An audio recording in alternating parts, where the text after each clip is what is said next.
चार धाम की पवित्र यात्रा में बद्रीनाथ और केदारनाथ धाम की यात्रा भी शामिल है। लेकिन पुराणों में ऐसी भविष्यवाणी की गई है कि एक समय ऐसा आएगा जब बद्रीनाथ और केदारनाथ धाम लुप्त हो जाएंगे।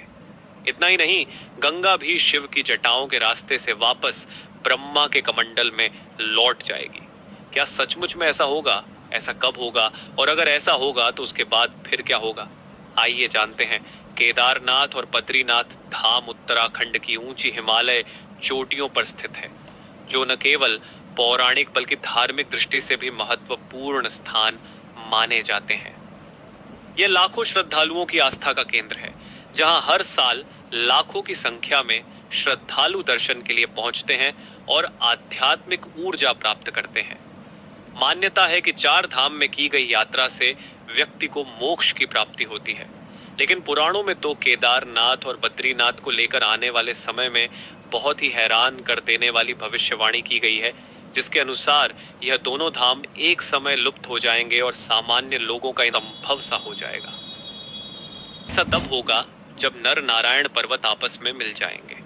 स्कंद पुराण के श्लोक में वर्णन मिलता है कि बहुनि संति तीर्थानि दिव्य भूमि रसातले बद्री सदृश्य तीर्थम न भूतो न भविष्यति ही। अर्थ है, स्कंद पुराण के इस श्लोक के अनुसार बद्रीनाथ जैसा पवित्र तीर्थ और कहीं नहीं है। इसके अनुसार कलयुग के प्रथम चरण में ऐसा समय आएगा जब यह तीर्थ अदृश्य हो जाएगा। हालांकि ऐसा करीब 5,500 वर्ष बाद होगा। भविष्यवाणी के बाद से यह अवधि अब पूरी हो चुकी है।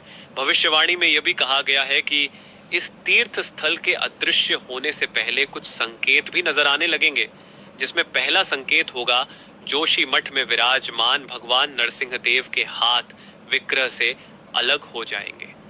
मंदिर के पुजारी भी बताते हैं कि पिछले कुछ सालों में भगवान की उंगलियां पतली होने लगी हैं। जब उंगलियां हाथ से अलग हो जाएंगी तब बद्रीनाथ ये स्थान छोड़ देंगे और भविष्य में केदारनाथ और बद्रीनाथ के रास्ते हमेशा के लिए बंद हो जाएंगे। क्या होगा जब अदृश्य हो जाएंगे केदारनाथ और बद्रीनाथ धाम? केदारनाथ और बद्रीनाथ धाम के अदृश्य होने के बाद भविष्य केदार और भविष्य बद्री भक्तों का नया धाम होगा। भविष्य बद्री जोशी मठ से करीब 25 किलोमीटर की दूरी पर है। जब बद्रीनाथ धाम नहीं रहेगा तब भविष्य बद्री में विष्णु को नरसिंह रूप में पूजा जाएगा। वहीं भविष्य केदार भी जोशी मठ क्षेत्र में स्थित है।